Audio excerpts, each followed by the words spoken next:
Hello दोस्तों, आज से हम स्टार्ट करेंगे प्रश्न श्रृंखला। ठीक है, तो इसमें हम पूरे 2500 प्रश्न यहाँ पर देखेंगे, जो भी इम्पोर्टेंट प्रश्न होते हैं विज्ञान के। ठीक है, देखिए एसएससी हो, है ना, आईबीपीएस हो, बैंक हो, रेलवे हो, या अपने एमपी के एग्जाम हो, जेएल प्रेरी या व्यापम के जो भी एग्जाम होते हैं, सभी में इसी प्रकार के क्वेश्चन हमेशा पूछे जाते हैं। देखिए एग्जाम का क्या होता है, उनका एक प्रश्न बैंक होता है, हमेशा सिलेक्टेड क्वेश्चन पूछे जाते हैं, उटपटांग कुछ भी उठाकर नहीं पूछा जाता है। तो यहाँ पर आप देखिए मैंने 20 इंपॉर्टेंट क्वेश्चन लाए हैं, जो अधिकतर आपकी आंखों के सामने से गुजरे होंगे। ठीक है, तो कभी कभी हम इन सरल प्रश्न में भी गलतियां कर देते हैं। तो आइए देखते हैं हम यहाँ पर पूरे 20 प्रश्न बिल्कुल सटीक। ठीक है, और वही क्वेश्चन पढ़ना है जो एग्जाम में पूछे जाते हैं, उसी प्रकार से हमारी तैयारी को कंटिन्यू हमें रखना है। देखिए जैसे कि यहाँ पे पहला प्रश्न है, यहाँ पे पहला प्रश्न है कि कोशिका की खोज किसने की थी। ठीक है, ये क्वेश्चन बहुत बार पूछा जा चुका है एग्जामों में।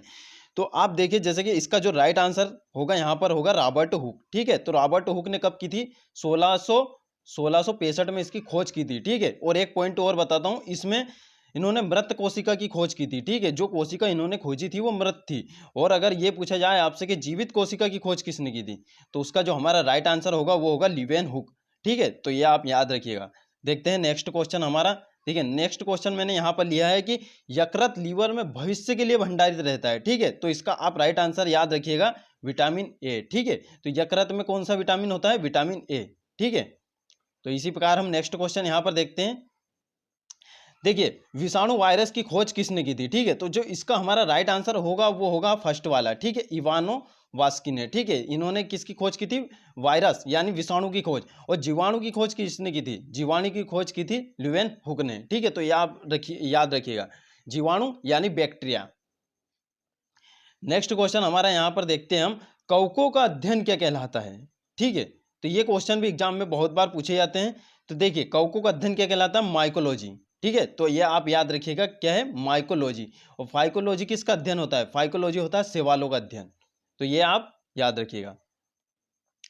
देखते हैं इसी प्रकार नेक्स्ट क्वेश्चन यहाँ पे, निम्नलिखित में से कौन वायु प्रदूषक नहीं है। ठीक है, तो इसे आप आसानी से पहचान सकते हैं, जैसे कि यहाँ पे लिखा है सल्फर। ठीक है, कार्बन मोनोऑक्साइड, कार्बन डाइऑक्साइड, और ये होता है डीडीटी। ये है ना, ये फसलों के छिड़काव के लिए होता है, तो ये कभी भी वायु प्रदूषक नहीं हो सकता। तो इस प्रकार से आप इस आंसर तक पहुंच सकते हैं। देखते हैं हमारा नेक्स्ट क्वेश्चन। यहाँ पर हम जल्दी से देख लेते हैं पूरे 20 क्वेश्चन, ज़्यादा टाइम ना लेते हुए, क्योंकि सभी का टाइम बहुत इंपॉर्टेंट है। और अभी एग्जाम आने वाले हैं, तो ये और ज़्यादा टाइम आपको मतलब उस सब्जेक्ट पे टाइम देना चाहिए कि जिस सब्जेक्ट में आपकी पकड़ थोड़ी कम है। ठीक है, तो यहाँ पर देख लेते हैं हम साइंस के फटाफट पूरे 20 क्वेश्चन। देखिए जैसे कि यहाँ पे छठा क्वेश्चन पूछा गया है कि प्रथम जीव की उत्पत्ति कहाँ हुई थी। देखिए हमारे मत्स्य पुराण, हमारे जितने भी ग्रंथ है, धार्मिक ग्रंथ, सब में जल से उत्पत्ति बताया गया है। ठीक है, तो हम यहाँ पर वैज्ञानिक दृष्टिकोण अपनाते हुए यहाँ पर देखेंगे जल में। ठीक है, तो प्रथम जीव की उत्पत्ति जल से हुई थी। इसी प्रकार हमारा नेक्स्ट क्वेश्चन यहाँ पर देखते हैं कि जीव की उत्पत्ति जीव से होती है ना, इस कथन का सत्यापन किया गया था। ठीक है, तो ये ऐसे क्वेश्चन क्या है, बहुत उलझाते हैं, क्योंकि ये क्वेश्चन ऐसे होते हैं कि मतलब जो भी स्टूडेंट तैयारी करता है वो ऐसे क्वेश्चन पे ध्यान नहीं देता है ना, वो सिंपल सिंपल क्वेश्चन पे ध्यान देता है। तो 2-4 क्वेश्चन ऐसे आ जाते हैं, तो हमें क्या है, पूरा ज़्यादा डीपली नहीं पढ़ना है, बाकी पूरा शॉर्ट पढ़ना है। ठीक है, और ऐसे 2-4 ऐसे क्वेश्चन आ जाते हैं, तो उन पर भी पकड़ बनाए रखना है। ठीक है, तो इसका जो हमारा राइट आंसर होगा वो होगा ओपेरिन। इसी प्रकार हम नेक्स्ट क्वेश्चन यहाँ पर देखते हैं। देखिए जैसे कि हमारा नेक्स्ट क्वेश्चन है यहाँ पर कि पौधों के किस भाग में काफ़ी प्राप्त होती है। ठीक है, तो पौधों के किस भाग से काफ़ी प्राप्त होती है। ठीक है, तो ये होती है बीजों से प्राप्त। ठीक है, तो ये बीजों से प्राप्त होती है, फिर बीजों को क्या कहते हैं, पीस लिया जाता है ना, पीसने के बाद फिर एक पाउडर बनता है, और फिर वो हमारे मार्केट में सप्लाई होता है। तो इस प्रकार से आप याद रखिएगा कॉफ़ी के बारे में। ठीक है, जैसे कि हमारा 9th क्वेश्चन दिया है कि निकोटीन पाया जाता है। ठीक है, तो ये वाला क्वेश्चन तो अधिकतर बहुत बार एग्जाम में पूछा जा चुका है, तो इसका तो आपको राइट आंसर पता ही होगा, तंबाकू की पत्तियों में। ठीक है, तो निकोटीन कहाँ पाया जाता है, तंबाकू की पत्तियों में। इसी प्रकार हमारा यहाँ पूछा गया है कि कीड़भक्षी पौधा कौन सा है। ठीक है, तो कीड़भक्षी पौधा यहाँ पर कौन सा है, ये हमारा सेकंड वाला राइट आंसर हो जाएगा, ड्रोसोरा। ठीक है, ड्रोसरा। इसी प्रकार हमारा नेक्स्ट क्वेश्चन हम यहाँ पर देखते हैं। देखिए जैसे कि हमारा 11वां प्रश्न है यहाँ पर कि डीएनए का मॉडल प्रस्तुत करने के लिए 1962 में नोबेल पुरस्कार मिला था। ठीक है, यहाँ थोड़ा सा क्या है, क्वेश्चन को ट्रिकी बनाने की कोशिश की गई है ना। 1962 में नोबेल पुरस्कार मिला था। ठीक है। तो बस वो तो सिंपल से यही पूछना चाह रहा है कि डीएनए का डबल हेडेड मॉडल किसने दिया था, ठीक है। तो ये दिया था हमारे वाटसन एवं क्रिक ने, ठीक है। तो यह आप याद रखिएगा। देखिए इसी प्रकार हमारा 12वां प्रश्न यहाँ पर दिया है कि आनुवांशिकी के जन्मदाता कौन है, ठीक है। तो ये तो हम 10th से पढ़ते आ रहे हैं, तो इसका जो हमारा राइट आंसर होगा वो होगा मेंडल, ठीक है।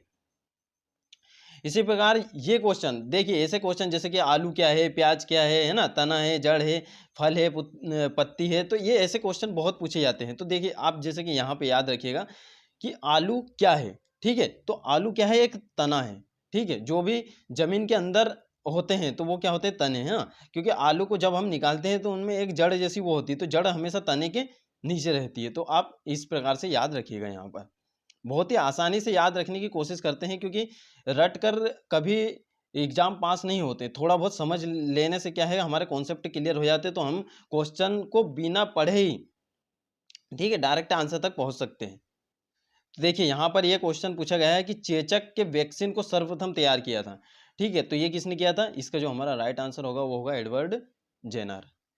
इसी प्रकार हमारा 15 क्वेश्चन है कि निम्नलिखित में से कौन सी बीमारी पर काबू पा लिया गया है ना। तो ये इसमें मैंने 4 ऑप्शन दिए हैं, टीबी, कैंसर, कोरोना और मस्तिष्क के डिसऑर्डर, है ना। तो इसमें जो हमारा राइट आंसर होगा वो होगा हमारा क्या, टीबी, ठीक है। टीबी पे भारत ने अभी क्या है, काबू पा लिया है ना। तो देखिए जैसे कि मैंने यहाँ पे ऑप्शन में कोरोना भी दिया है, तो कोरोना पे अभी काबू नहीं पाया है, तो हमारा इसमें राइट आंसर टीबी ही होगा।